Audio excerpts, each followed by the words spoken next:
So what are some of the common goals? And I'm going to start with what I call leave it to Beaver families. I'm aging myself a little bit. Maybe I'm aging you. I'm talking about original husband, original wife, same kids.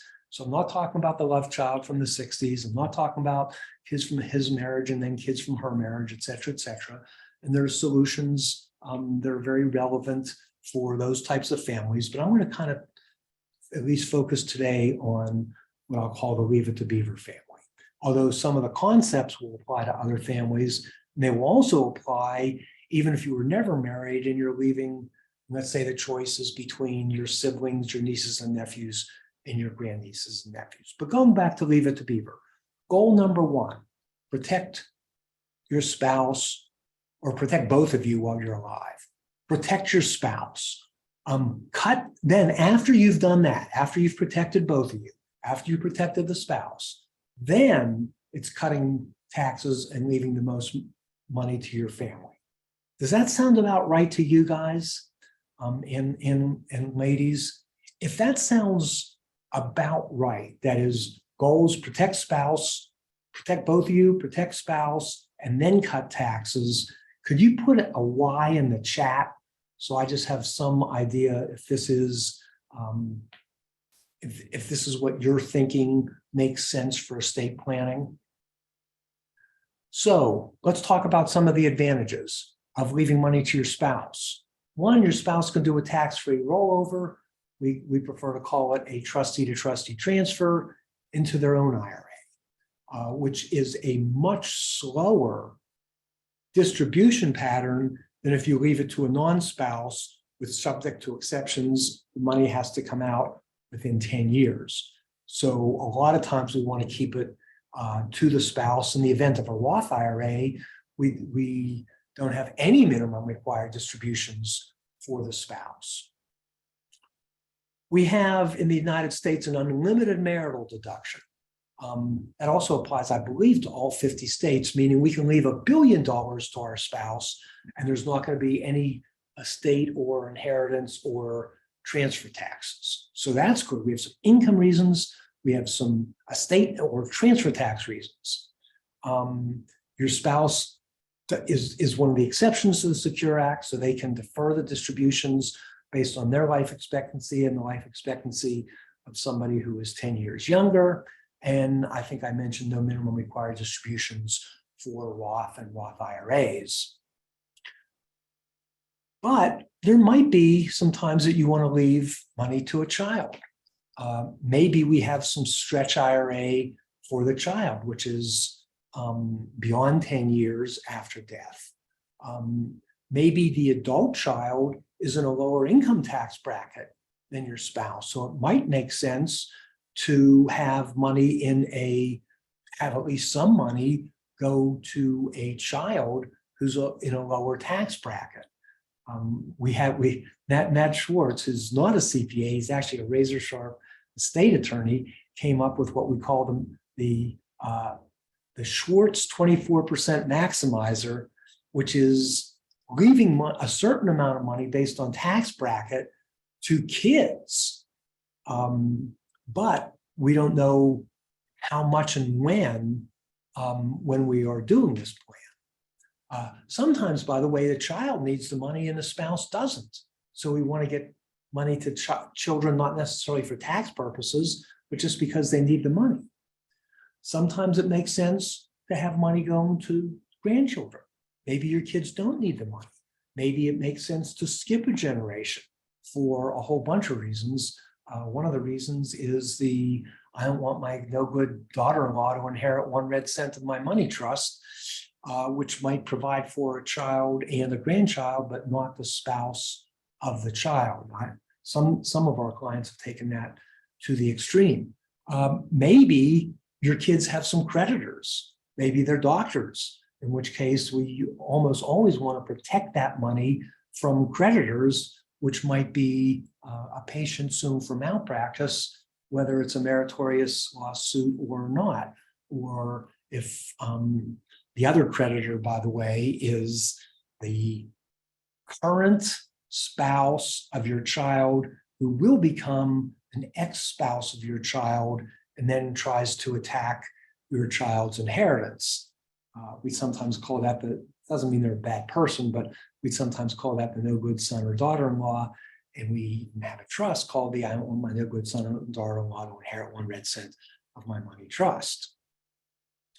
But in general, if your preference is spouse first, then kids, then grandkids, again, if you could put a Y in the chat, I would appreciate it. So what are some of the other solutions to what I'm going to propose? One solution that makes a lot of sense, both intuitively and in practice, is what I call I love you wills. And that's kind of it sounds simple, but most attorneys still even botch these. I leave everything to you, my wife, leave everything to me.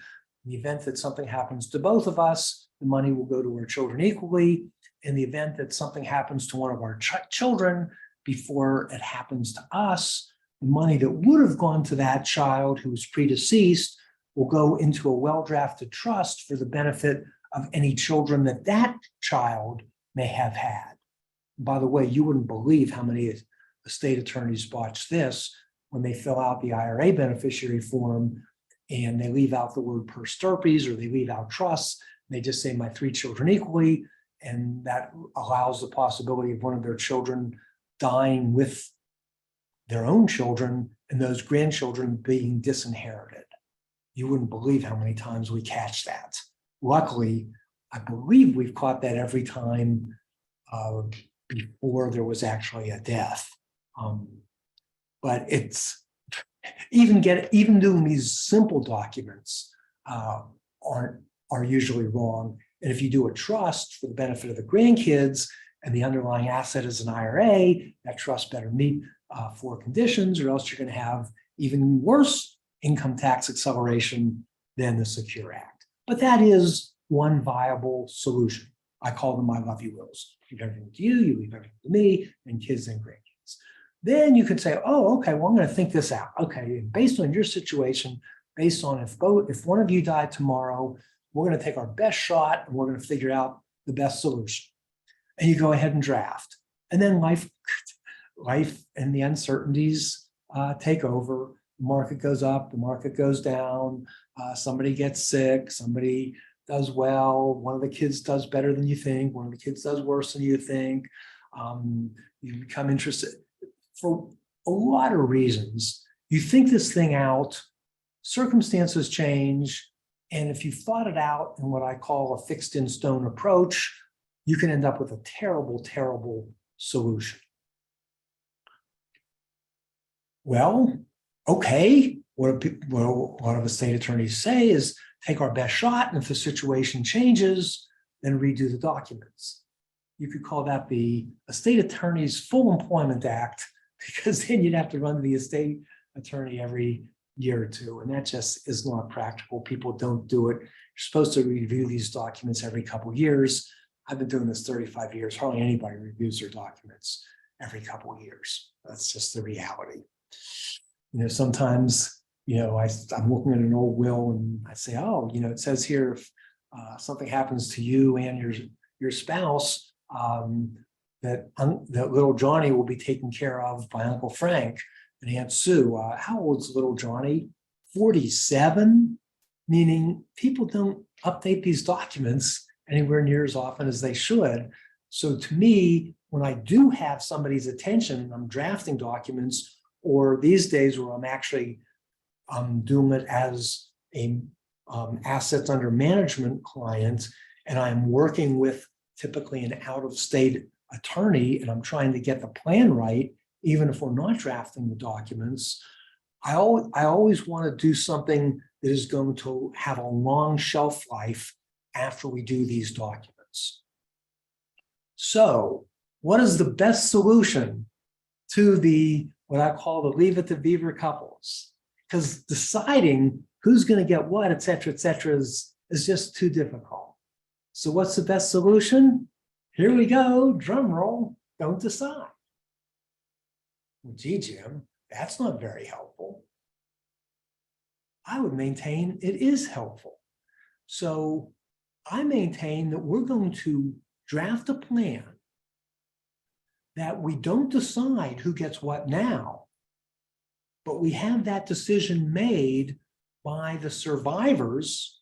Typically, the surviving spouse is the first person to decide, and they decide not today while you're both alive, but they decide who gets what within 9 months after you're gone. So let's say you die first, and the three choices are kids, spouse, kids, and grandkids. You can draft in such a way that your spouse gets to make that decision after you're gone. And your spouse is going to have a lot more information to make that decision than they do now, because they'll know who died first. They'll know how much money's there. They'll know what the tax rates are like. And assuming that you've gone to a good estate attorney or working with a money manager who is tied in with good estate attorneys, they can get advice from that firm after the first death. And doing that can often save tens, hundreds of thousands, and frankly, saving $1 million was not all that unusual by letting the survivor decide who gets what after you die. So again, we said number one, protect spouse. Number two, allow the possibility of having money going to children, even if the spouse is alive. Three, allow the possibility of leaving money to grandchildren, even if the children are alive. So the answer, and I have dubbed this and trademarked it, is called Lange's cascading beneficiary plan. So we start surviving spouse number one, kids equally number two, trust for grandchildren number three. But one of the differences is we can have, in my plan, we can have the possibility of taking money going to a child, even if the surviving spouse is alive. In the traditional I love you documents, I leave everything to you, you leave everything to me, child gets nothing unless both parents are gone. The grandchildren don't get anything unless both parents are gone, both grandparents are gone, and their parent is gone. In my possibility with the Lange's cascading beneficiary plan, you can have money going to grandchildren, or better yet, a trust for grandchildren, even if you and your kid is still alive. So we're leaving the options open. And how can you do this legally? And the concept is called disclaimers. And I'm not the guy who invented disclaimers, but I am the guy who systemized the use into what we call Lange's cascading beneficiary plan.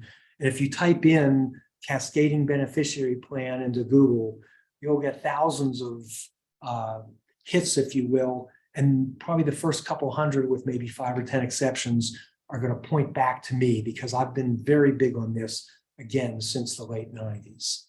You can't force somebody to accept something. I leave everything to my spouse. Well, what if your spouse says, I don't want something, or I don't want a portion of something? They can, the legal word is to disclaim. I don't want $100,000 of the after-tax dollars that my spouse left me. I disclaim that 100,000. What happens to that 100,000? They can't say, I disclaim it, it goes to Sue. I disclaim it, it goes to my kids. They say, I take it, or I don't take it, or I disclaim it, or I disclaim a portion of it. What if they disclaim it? What happens then? Then you go back to the document, and it says, and I like to be crystal clear, if the spouse disclaims money, it goes to, let's say, typically children equally. If a child disclaims their share, it will typically go into a well-drafted trust for the benefit of their children, that is your grandchildren. Because you can't force somebody to take a bequest, but you can't have that person control where that money goes, but you can have them disclaim, in which case you go back to the original document that, if it's planned right, the way I like to do it, it says, if there is a disclaimer, here's where that money goes next in line, if you will. And you have 9 months to decide. You don't have to come in, the day after somebody died. And you can do this. I mean, we've had a lot of deaths. Not usually when we get a call from somebody, I say, hey, look, there's no hurry for any of this. Take care of yourself, take care of the family. You have 3 months, even just for the discount on the, let's say, PA inheritance tax. There's no hurry. You have 9 months to make the final decisions on disclaimer. As a practical matter, people like to get this wrapped up. And frankly, we are of the opinion that state administration should not last a long time. So we like to, when somebody is ready, get in, go do the work, file the paperwork, distribute the money, and move on. But you have 9 months to do these disclaimers. And again, it could go to spouse. Typically, you could have a spouse disclaim to a kid, or you could have the kid disclaim to a grandkid. And if you like this idea, you should consider this for all your assets, meaning money in the after-tax environment, meaning money in the IRAs, the 401ks, the 403bs, money in the Roth IRAs, money in the life insurance, although sometimes we want to make that irrevocable to get it out of both estates, depending on the size of the estate. It's a whole system, because then what you're doing is you're allowing the estate planner to make intelligent decisions based on information that we didn't have when you were both alive, but we have now that either one or both of you are gone, and we can be really smart. So if you say, okay, it makes more sense under the new law compared to the old law of this pre-Secure Act. Before, we used to like to disclaim IRAs. Now we like to disclaim after-tax dollars.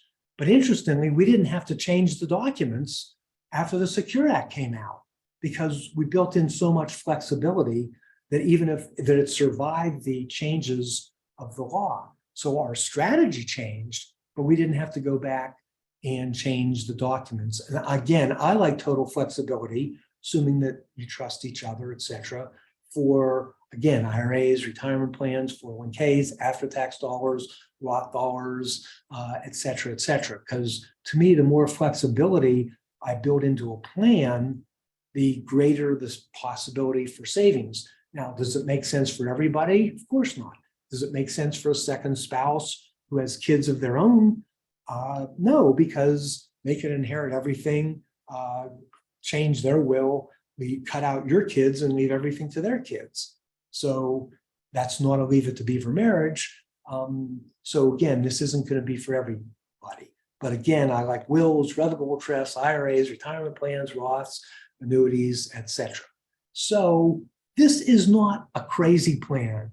The books that I've written have been endorsed by Charles Schwab, Burton Malkiel, Jane Bryant Quinn, Larry King, Ed Slott, Roger Ibbotson, and a whole slew. I think there were 60 people who gave us testimonials for Retire Secure. So before I continue on with some of the advanced techniques, like I did in the first one, I do want to give people a chance to, if you will, cut in line. And we had good response, by the way, this morning, to cut in line if you are interested in a Retire Secure consultation. And you can do that now. I will ask Brian to include a little area in the chat where you can click and request that Retire Secure consultation. You are in effect cutting in line. I'm not going to say that we do it purely based on who signed up first, but that is a major factor. And you click the link in the chat. We'll try to get to as many consultations as we can before year end. I'm not sure we will, we probably won't. And that is a complimentary 1 hour meeting with me to either become an assets under management client or potentially a fee for service, which is, by the way, $12,500 as a minimum. On the other hand, we actually spend $15,000 to $20,000 or more of time for that. And for assets under management, we do have a $1 million minimum. And again, the financial master plans range from 12.5, and that's probably closer to the standard, or 15, and they go up to 20,000. We have that for somebody who got 20 million bucks. To be honest, it was the bargain of the year because we're going to save his family millions of dollars. So before I go on with some of the advanced features of today's workshop, I will take a break, give you a chance to sign up for the consultation if you like, which I encourage you to do. And I will ask Erica if we have some questions that I can address before I get into some of the advanced concepts. So how are we doing with questions, Erica? We absolutely do have questions, and I'd also like to encourage even more questions. We have leftover questions from the last session, but we have not as many questions specifically from this session. So guys, get asking your questions. We do have some good ones though here. Okay. The first one is from, sorry, the first one is from Helen, who asks, I'm a PA resident. I live in North Carolina most of the time. Am I better off keeping my PA residency after I'm gone? After all taxes go through PA? Well, first of all, she said something that you could argue with right off the top. She said, I'm a PA resident, but I spend most of my time in North Carolina. Sorry, much. I believe maybe legally speaking, I need to correct myself. Much of my time. So I think maybe just enough to make it legal. All right. Well, first of all, I should know off the top of my head the taxation of most of the states. Was this North or South Carolina? North. North. I believe that North Carolina taxes IRAs, and I don't know what Helen's asset mix is, but to me, one of the big things is does the state tax IRAs? Pennsylvania, by the way, does not.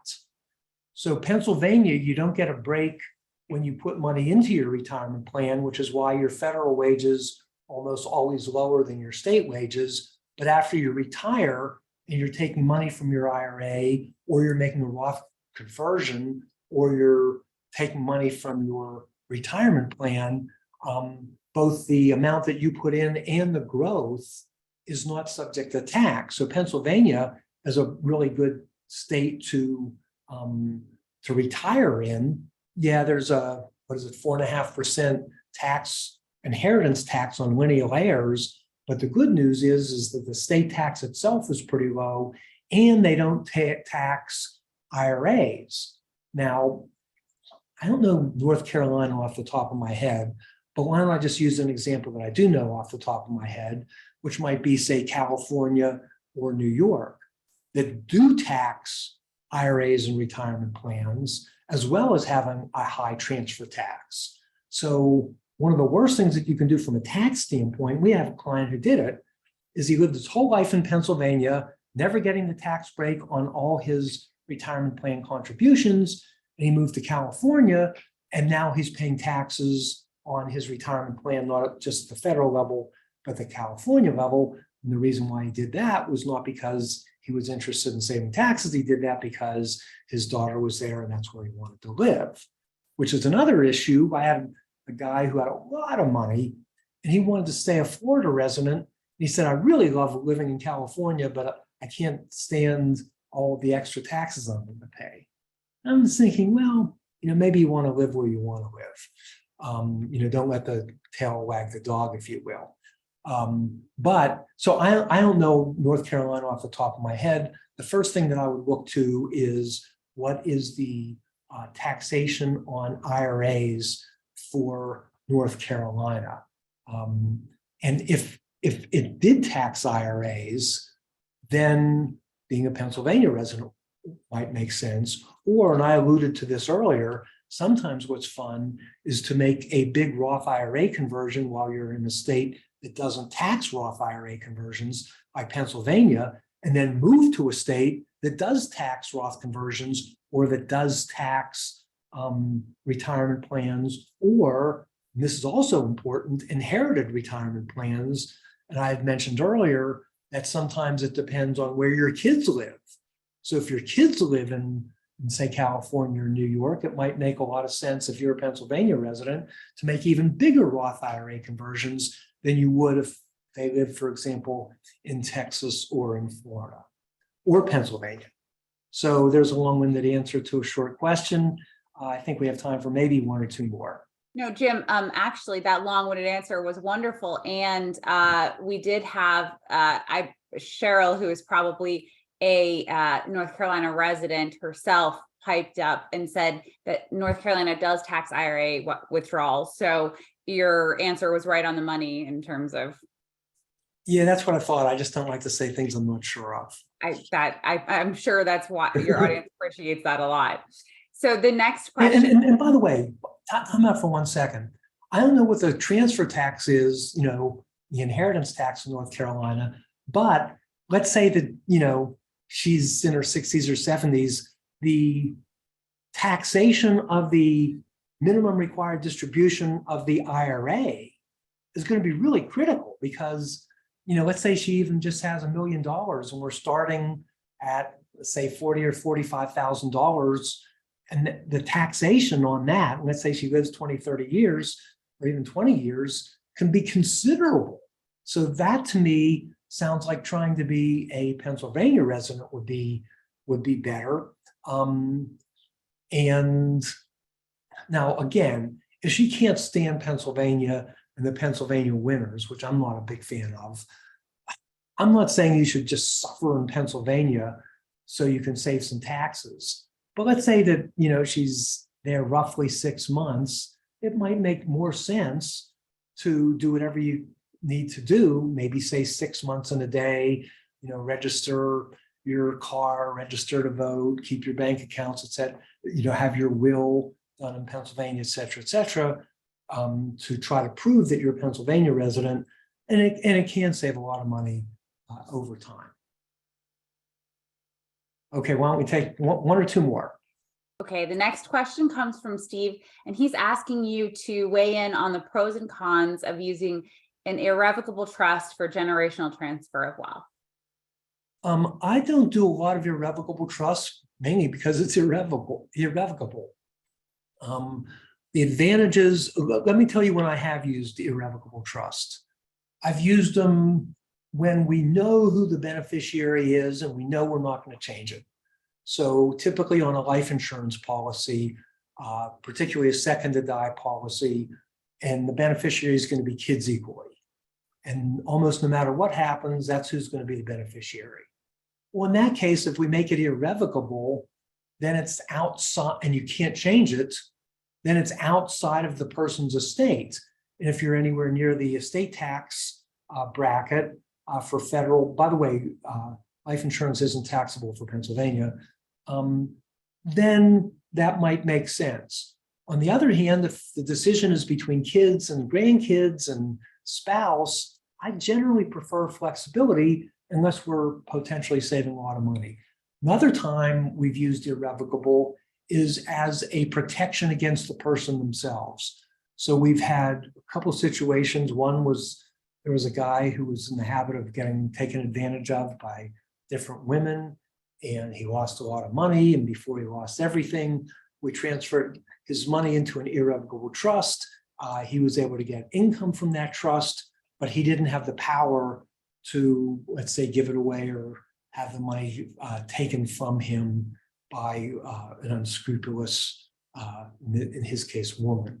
There was another person who, let's say, had a little bit of a combination of spendthrift and dementia, and she made some terrible mistakes that cost the family millions of dollars. And before the family ran out of money, we said, hey, let's take this money and put it in an irrevocable trust. So she literally doesn't have the power to transfer that money to, again, some unscrupulous person, but at the same time, it provided for them.